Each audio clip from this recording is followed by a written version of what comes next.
खबर मैनपुरी से। मैनपुरी में कैबिनेट मंत्री जयवीर सिंह का बयान। कांग्रेस नेता उदित राज का बयान। कांवड़ियों का पुलिस वेरिफिकेशन होना चाहिए ताकि कांवड़ यात्रा की शुद्धता बची रहे, जिस पर बोले जयवीर सिंह। महाराष्ट्र में भाषा के विवाद पर राज ठाकरे ने बीजेपी सांसद निशिकांत दुबे को चैलेंज दिया। कहा कि मुंबई आओ, समुद्र में डुबोकर मारेंगे, जिस पर बोले जयवीर सिंह। बिहार में अलग अलग विधानसभा क्षेत्र में जाकर एसआईआर पर फीडबैक लेंगे बीजेपी लीडर्स, जिस पर बोले जयवीर सिंह।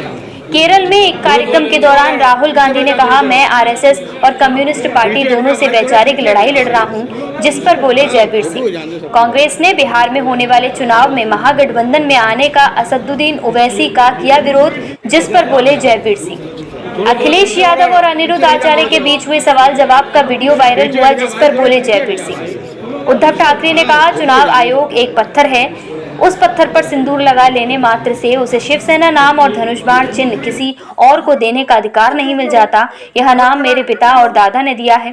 ठाकरे महाराष्ट्र के लिए संघर्ष करते रहेंगे, जिस पर बोले जयवीर सिंह। छागुर गैंग के देहरादून में धर्मांतरण जाल का पर्दाफाश हुआ। देहरादून में 21 साल की युवती को धर्मांतरण के जाल में फंसाया, जिस पर बोले जयवीर सिंह।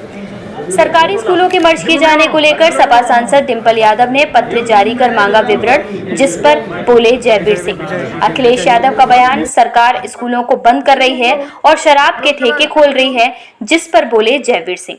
21 साल की युवती का धर्मांतरण कराया गया। देखिए, छांगुर बाबा का विषय बहुत गंभीर विषय है, जहाँ 1500 से ज़्यादा हिंदू लड़कियों को जबरन मतदान करने का काम किया गया, जो गजबाए हिंद को कायम करना चाहता था, जिसका उद्देश्य ही राष्ट्र विरोधी ताकतों को बढ़ाना हो, राष्ट्र के विरुद्ध जिसने काम किया हो। कार्रवाई हो रही है। प्रदेश सरकार और भारत सरकार दोनों की एजेंसियां, प्रशासनिक अधिकारी, पुलिस और अन्य एजेंसियां पूरी कार्रवाई कर रही हैं। लेकिन ये आप आश्वस्त रहिए कि ऐसे छांगुर बाबा के खिलाफ इतनी कठोर कार्रवाई होगी कि ये तो निपटेंगे ही निपटेंगे। एक नज़ीर बनेगा कि भविष्य में भी इस तरह का देशद्रोही कृत्य करने के अन्य लोग भी दुस्साहस न कर सकें। विद्यालय विलय को लेकर डिंपल यादव जो सांसद है मैनपुरी से, उन्होंने कई बिंदुओं पर डीएम को एक पत्र लिखा है और उनका वायरल भी हो रहा है पत्र। देखिए, स्कूलों का जहां 50 से कम बच्चे हैं या ऐसे जो मानक निर्धारित किया गया, जो मानकों के अनुरूप विद्यालय नहीं हैं, उनको बगल के विद्यालय में मर्ज करने का, उनके बच्चों को वहाँ शिफ्ट करने का निर्णय लिया गया है। इससे कई लाभ होने वाले हैं। पहला तो ये कि आप समझिए कि गुणवत्तापूर्ण शिक्षा हो। अगर डिंपल जी की बात करें तो पहले वहीं से शुरू करते हैं, अपनी बात हम बताएंगे। डिंपल जी जरा अपने पतिदेव से पूछ लें कि उनके अपनी ससुर के, अब चूँकि वो है नहीं दुनिया में तो ठीक नहीं है, नकल की शुरुआत किसने कराई? सामूहिक नकल, संगठित नकल करके माफिया बनाने का काम किसने किया? नौकरियों में उसी मेरिट के आधार पर नकल वाले नौकरियां प्राप्त किए, और जो योग्य बुद्धि और विवेक था वो सड़कों पर टहलने का किसने किया? जो मेरिट पे थे, जो लड़के मेरिट पे पढ़े लिख के गए, उनका परसेंटेज होता था डाउन, और नकल वाले, सामूहिक नकल वाले 90-95% मार्क ला करके वो नौकरी पा गए। तो ये किसकी सरकार में हुआ?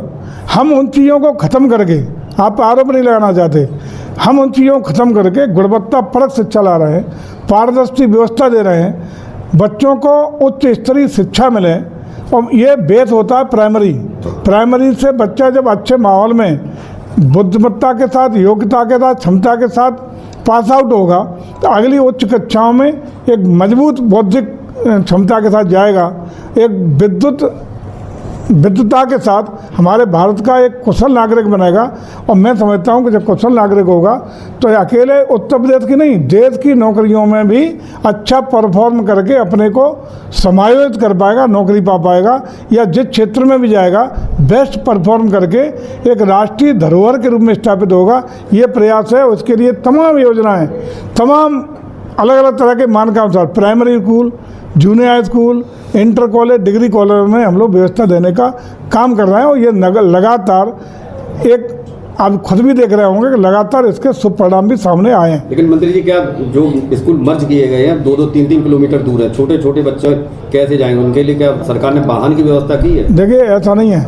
जो भी एक व्यवस्था दी गई है उसके मुताबिक नज़दीकी स्कूलों में उनको समायोजन करने का प्रयास किया गया है। अन्य चाक चौबंद व्यवस्था देने का काम किया है। बहुत छोटे बच्चों को उसी स्कूल में आंगनबाड़ी केंद्र के रूप में भी डेवलप करने का काम, जो बच्चे स्कूल नहीं जाते हैं आंगनबाड़ी केंद्रों में उनका पालन पोषण होता है, वो भी हम व्यवस्था करने का काम उन स्कूलों में कर रहे हैं, ताकि उन स्कूलों की भवन का इंफ्रास्ट्रक्चर का भी सदुपयोग कंटिन्यू रह सके। अखिलेश यादव करके ये ऐसी सरकार है जो स्कूलों को तो बंद कर रही है और लगातार शराब के ठेके खोले जा रहे हैं। देखिए अखिलेश जी क्या कह रहे हैं, ये अपने 12 से 17 के कार्यकाल को ज़रा झांक लें और उस कार्यकाल को झांक लें जहाँ शिक्षा व्यवस्था चौपट हुई, जहाँ जंगल राज पूरे प्रदेश में हुआ, वन डिस्ट्रिक्ट वन प्रोडक्ट हम लोग दे रहे हैं, ODOP दे रहे हैं, वहाँ उन्होंने दिया वन डिस्ट्रिक्ट वन माफिया, अपना दंगों का प्रदेश। एक दिन खाली नहीं था जैसे दंगे ने उत्तर प्रदेश में हुए हों, दंगों का प्रदेश, आतताइयों का प्रदेश, तुष्टीकरण के आधार पर सनातन को कुचलने का प्रयास, अपराधियों को संरक्षण देने का काम, माफियाओं के द्वारा प्रशासनिक व्यवस्था को भंग करने का काम किसने किया? और उसी का दुष्परिणाम था कि 17 में उत्तर प्रदेश की जनता ने उस अलोकप्रिय सरकार को अपदस्थ करके आदरणीय योगी जी के नेतृत्व में उत्तर प्रदेश में भाजपा की सरकार बनाने का काम किया। और तब से इतने आतुर हैं अखिलेश जी कि सत्ता कब मिले, दिन भर कुर्सी कुर्सी कुर्सी के अलावा को दिखाई नहीं पड़ता, चाहे वो उन्हें जाति संगत कराना पड़े, चाहे अगड़ों को कुचलने के लिए PDA की दिन बर्बाद करनी पड़े। क्या उत्तर प्रदेश में ये साफ उन्होंने कर दिया कि जो अगड़ी जातियाँ उत्तर प्रदेश से वो अपनी सत्ता में एक लाइन जोड़ देनी चाहिए कि उत्तर प्रदेश में अगर समाजवादी पार्टी की सत्ता बनाएगी, PDA की सत्ता बनाएगी, तो उत्तर प्रदेश से अगड़ों को निष्कासित करके बाहर कर दिया जाएगा। इतना ही तो बचा है, ये क्या है? इसी तुष्टीकरण के बल पर पूरे देश को सनातन संस्कृति को बर्बाद और तहस नहस करने में कोई जिन लोगों ने कमी न छोड़ी हो, वो क्या इन बातों को जाने और क्या इन बातों पर टिप्पणी करेंगे? और इन्हीं सब कारणों से ही तो उन्हें आज देश की जनता ने सत्ता से बेदखल करने का काम किया है। महाराष्ट्र में अभी भी भाषा को लेकर विवाद बना हुआ है। उद्धव ठाकरे कह रहे हैं ठाकरे कि निशांत दुबे को मुंबई आ जाएंगे तो समुद्र में डुबो कर मारेंगे। देखिए सही बात तो ये है कि बम्बई महापालिका के चुनाव सिर पे हैं और महापालिका में चुनाव जीतने के लिए दोनों भाई सारे प्रयास और बयानबाजी केवल आधार वही है, चाहे हिंदी का विरोध हो, अन्य बातें हों, केवल उसके नगर महापालिका के चुनाव के दृष्टिगत ये हो रहा है ताकि बम्बई की BMC पर किसी तरह हथियाने का काम किया जा सके। मंत्री अफसरशाही पे बात कर रहे हैं। एक तो डिप्टी CM जो स्वास्थ्य विभाग को लेके बगैर उनको अनुमति से तबादले किए गए थे, तब जाके मुख्यमंत्री ने हस्तक्षेप किया। उसके बाद होम्योपैथिक वाला मामला आया, निदेशक को निलंबन कर दिया गया। तो ये जानबूझ के किया जाता है। इसका मतलब साफ है कि सरकार ट्रांसफर पॉलिसी के मामले में, उसके इम्प्लीमेंटेशन के मामले में पारदर्शिता के लिए सजग रह कर के कार्रवाई कर रही है। नहीं तो कहाँ आते, नहीं तो सब हो जाते उल्टा सीधा। ये उल्टा सीधा नहीं हुआ, हर जगह अगर कहीं किसी ने प्रयास किया तो जांच करा के कार्रवाई हो रही है। यही तो पारदर्शिता, गुणवत्ता और ईमानदारी है। मंत्री जी, बिहार में जो SIR, बिहार में अब BJP जो लीडर है अलग अलग विधानसभा क्षेत्रों में जाएंगे और जो SIR है उसका फीडबैक लेंगे। निश्चित रूप से जो भारत निर्वाचन आयोग का प्रयास है, जो अकेले बिहार में नहीं पूरे देश में लागू होने का काम करेगा, उसका केवल उद्देश्य ये है कि किसी भी दशा में घुसपैठिए, दोहरे चेहरे वाले, जो दोहरे चेहरे कहीं कहीं वोट बनाए वो, या जो वास्तविक वोट है वो वंचित न हो जाए वोट डालने से, वो मताधिकार का हर हालत में प्रयोग करे, उसका नाम मतदाता सूची में रहे। लेकिन अनधिकृत रूप से जितने भी इस तरह के वोट हैं जो यहाँ के लिए पात्र नहीं हैं, घुसपैठिए हैं, विदेशी हैं, या अमान्य तरीके से अनवैलिड वोट बनाए हुए, वो भी किसी भी तरह मतदाता सूची में न बचें। ये प्रयास भारत निर्वाचन आयोग का है ताकि जो मतदाता सूची पुनरीक्षण के बाद सामने आए वो दोष मुक्त हो, साफ सुथरी हो, पारदर्शिता हो, गुणवत्ता हो और हर एक पात्र व्यक्ति को मताधिकार से वंचित किया जा सके, लेकिन अवैध मत कोई भी उसमें नामावली में न हो। केरल में एक राहुल गांधी ने केरल में एक बयान दिया है कि RSS और कम्युनिस्ट पार्टी से मेरी दोनों से वैचारिक लड़ाई लड़ना होगा। इसको किस तरीके से देखते? ये उनका अपना विचार है, बताते रहते हैं। विचार तो अपना निजी विचार किसी का हो सकता है। मंत्री, एक सवाल बिहार के बारे में। कांग्रेस ने ओवैसी को विरोध किया महागठबंधन में आने के लिए और कहा है कि ओवैसी की पार्टी कम्युनल पार्टी है।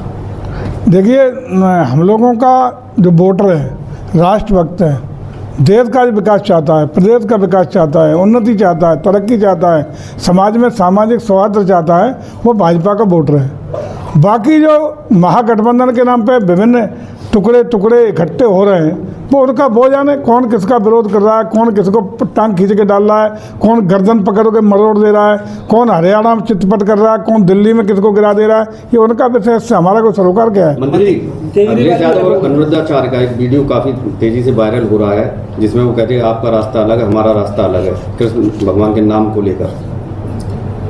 देखिए, सनातन संस्कृति के प्रतीक हैं संत महात्मा, और निश्चित रूप से सनातन संस्कृति के जो भी संत हैं, विचारक हैं, आदर्श पुरुष हैं, उनका सम्मान होना ही चाहिए। मंत्री जी, लगातार डिस्ट्रिक्ट मजिस्ट्रेट का विरोध यहाँ किया जा रहा है, अधिवक्ता 11-12 दिन से कर रहे हैं। आरोप ये है कि डिस्ट्रिक्ट मजिस्ट्रेट जो हैं वो आरओ कोर्ट को बंद कर रहे हैं, जिसका आज यहाँ भी वो लोग आए थे, एक प्रतिनिधिमंडल वकीलों का यहाँ आया था, हमने उन्हें सुना है और उस पर हम लोग चर्चा करेंगे जिलाधिकारी से, कोई ना कोई मुझे लगता है समाधान शायद निकल आएगा। मंत्री जी, उत्तर प्रदेश राजस्व संहिता में कहीं भी जिलाधिकारी को ये अधिकार नहीं है कि राजस्व न्यायालय को बंद कर सके। वो हमने कहा, हम लोगों ने वकीलों से बात की है, वो आए थे यहाँ, उनसे भी चर्चा की है, डीएम साहब चर्चा करेंगे और मुझे लगता है कोई समाधान न्यायालय से निकल आएगा। मंत्री उद्धव ठाकरे ने कहा है कि चुनाव आयोग एक पत्थर है जिसपे सिंदूर लगा देने से शिवसेना का नाम या जो धनुष बाण जो चुनाव चिन्ह है वो नहीं बदल जाता। शिवसेना ने क्या कहा है? शिवसेना के जो उद्धव ठाकरे हैं उन्होंने कहा है चुनाव आयोग को एक पत्थर बताया है कि जिस पर सिंदूर लगा देने से। देखिए, क्या कह रहा है विपक्ष या शिवसेना के लोग वो अलग विषय है, टिप्पणी किसी पे करना अलग विषय है, लेकिन भारत निर्वाचन आयोग एक संवैधानिक संस्था है, कॉन्स्टिट्यूशनल इंस्टीट्यूट है, जो भारत में निष्पक्ष पारदर्शी चुनाव कराने की व्यवस्था करता है। आचार संहिता लगने के बाद उस स्टेट में और देश में सारा प्रशासन उनके अधीन रहते हुए निष्पक्ष पारदर्शी चुनाव व्यवस्था सुनिश्चित करने का काम करता है। किस पार्टी को मान्यता देनी है नहीं देनी है, उसके लिए पारदर्शी सिद्धांत भारत निर्वाचन आयोग के बने हुए, और मैं समझता हूँ कि इस संवैधानिक संस्थाओं पर उंगली उठाना, आक्षेप करना, रोजाना आरोप प्रत्यारोप करना, ये संविधान की व्यवस्थाओं को, संस्थाओं को कमज़ोर करने का सीधा विषय बनता है।